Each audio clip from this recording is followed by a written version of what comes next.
You're watching Forget Being Cool. Sleep tight. Don't let the bed bugs bite. Welcome to Listening In, the place where music checks in. Josh Weinberg. Yes, Dave? I listened to an album that you told me to this week. And As you usually do. I needed 2 weeks to process what I listened to. And I don't know why. Probably because it's one of the best albums I've ever heard. I actually think this is up there in some of my favorites of the stuff you picked, Josh. You were right. I like it a lot. You know, I usually am. Always. Josh is always right. You guys hear this? I'm not always right. I want that stricken from the record. At the time of recording this episode, it has been particularly rainy and miserable outside, which is appropriate given the mood and context of the album we're covering today. So if you're using this episode as a jumping on point, welcome to Listening In, where music checks in. Let me tell you something about that rainy experience, Josh. Today was the last time I got to listen to it because I always try to listen to it on Saturdays or Fridays before we record, right? Mm-hmm. And I went to work today, and I walked for my 2.5 mile to walk to work, just when I usually listen. Just rain coming down on me. You know, it's just cold. My umbrella's broken. I don't feel like buying a new one. So I was just in the cold, walking straight through this. It's something about her voice and this album just put me in like a weird state of mind. And I know, right? I did not Isn't that enjoy crazy? this. I did not enjoy this album nearly as much as the time I listened to it today. So tell me about it, Josh, because you picked it. As people already read the title. Yeah, they know what they're getting in for. Ladies and gentlemen, what we have on our hands today is not only one of the best albums of the 1990s, but one of the progeniting, if you'll allow me to make that a word, of progenitors of a little genre called trip hop. On this episode of Listening In, we are covering the 1994 debut album from the UK trip hop electronica trio Portishead, Dummy. What you said before about this album being the perfect kind of mood for a rainy day and just when it's gloomy out and you just want to contemplate things in your life in general, this is a perfect soundtrack for that. It's dark. Like I said, it's gloomy. The guitars on this album are like a noir James Bond for Gen Xers, essentially. It's got that sense of dread, that longing, that yearning, but it's just very creepy. Like there's stuff lurking around every corner here. This album, I did actually find myself looking around often while listening to this. It's like, is everything okay? This album is the perfect wind down to what was our last 2 weeks, which was the punky rock, hard metal rock kind of like I'm angsty and I'm a teenager kind of feel, right? Like I have these feelings. This is the real life sucks music. Of the time. And this is the wind down. Like this is like once you've gone through your heavy metal, like I gotta let it out kind of feel, you know? Like this is what you listen to like put you back in the zone, let you wind down, let you think, let you experience life for what it is. It's creepy. Her voice is hypnotic. Like I will say this, I think Beth Gibbons is one of the most underrated frontwomen in music. Her voice on this album is haunting, but it conveys so much emotion, and especially on songs like Mysterons, It Could Be Sweet, one of the lead singles from this album, Sour Times. There's almost at every single point on here, she conveys so much in such a small amount of space on here, but that's also a credit to the production on here. All three members helped out with production, but especially the work that Jeff Barrow has done with, incorporating, there's some hip hop elements in there with some turntable scratching, some programming, the use of drums, especially with guitarist Adrian Utley. His guitar feels like a James Bond theme, but a morose James Bond theme because it's got that reverb on there, and it's just it hits you right in the zone. It's I not. can't come up with a better word for it, but it's all there. You're right. It's not even just her voice.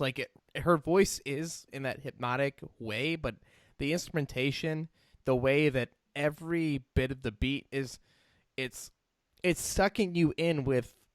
It's just catchy enough to feel like you understand what you're listening to. Like you are in the rhythm. You are part of this music as you listen to it.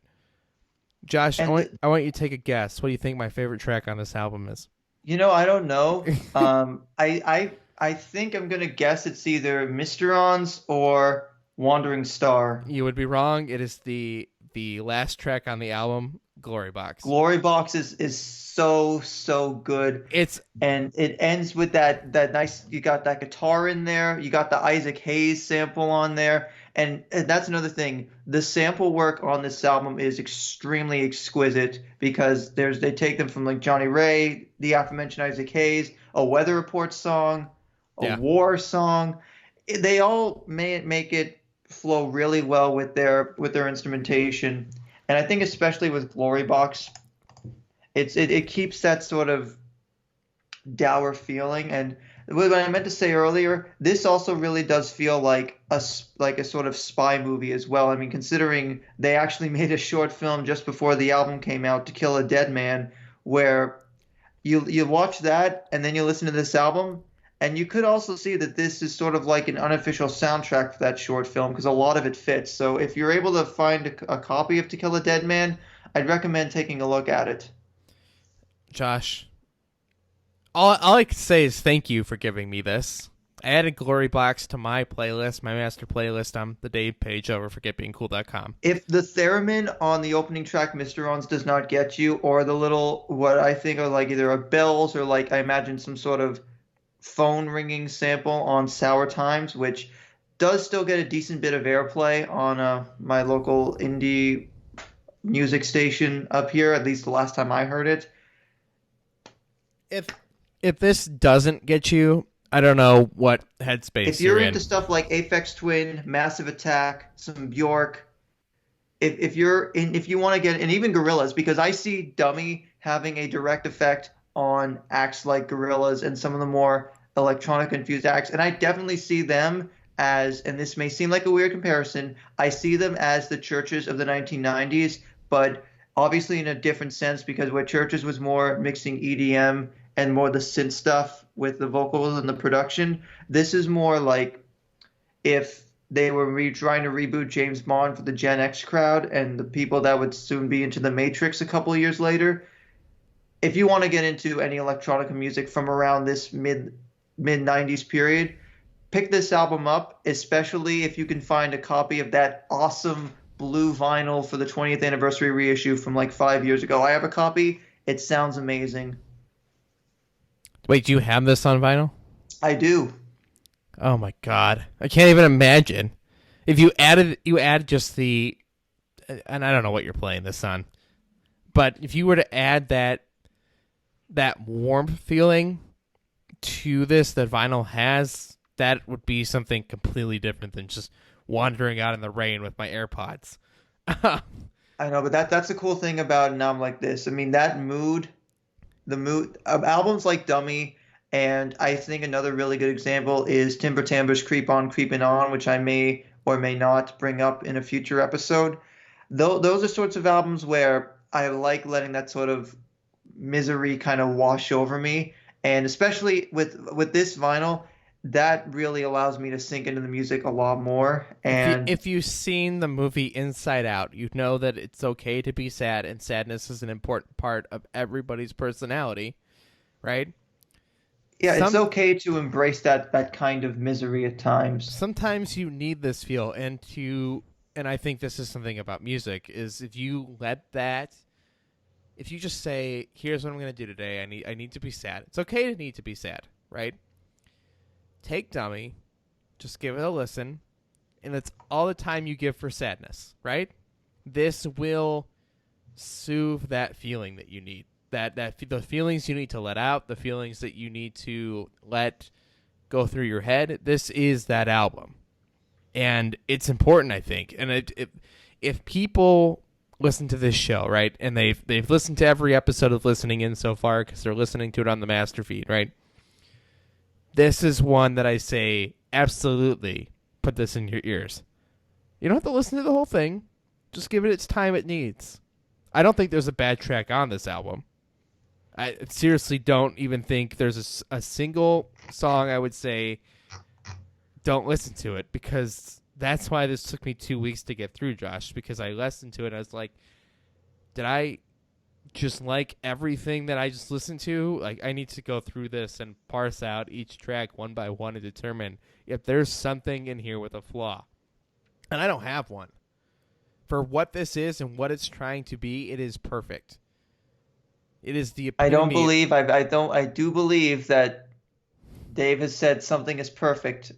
It is the Never epitome thought I'd heard of those this words album. come out of his mouth. Now, perfect is not what my band teacher used to say, Josh, which is perfect practice makes perfect. It's the worst saying ever. Get out of here, Mr. Griebel. You're the worst band teacher I ever had. That's why I don't play music myself. That's an aside. But the fact that this album has done what it did, it managed to win the 1995 Mercury Prize, which at that time the competition was pretty stiff. It had stuff like Max and Quai from Tricky, Oasis's debut album, and To Bring You My Love by PJ Harvey, and it beat all of them. We talk about this is 25 years ago, when this was just as grunge started to go away, and indie music, and there were a whole bunch more diverse genres that were starting to find their sound. We've talked about this idea a lot here, Josh, which is that, like, some of the albums that I pick in particular, like, this sounds like they went out to go make this kind of album, and they made it, and it's just kind of mediocre for that. They went out to make this album, and they succeeded, right? They took what they were trying to make and made something that met that mold and what they were going for perfectly. Perfect is not, like, there's not a single thing wrong with this. This is what it is, and this is the epitome of that idea. And this sounds unlike anything of that time or many things since. I feel like a lot of people now, a lot of stuff in this genre today, try to meet this bar, and I don't think they do, which is funny that this bar was set before this genre really took off, right? Like, it was a pretty short-lived genre for the time, but I do feel that the roots of what trip-hop was, you can find it in many things that are around today. It is not, it is not classic rock. It is not hip-hop. It is not something that hit the mainstream like a lot of the music that you hear, on the radio. This is not country. This is a genre that is underutilized, and it is beautiful. This is the epitome of this genre. Go give Dummy a listen. And if you happen to be in Canada or can find a Canadian copy of this on CD, the bonus track on there, Sour Sour Times, which I think sounds like it's just a remix of Sour Times, but I came across a CD copy at my local Value Village a few years ago, and I figured, might as well. It's got the extra track.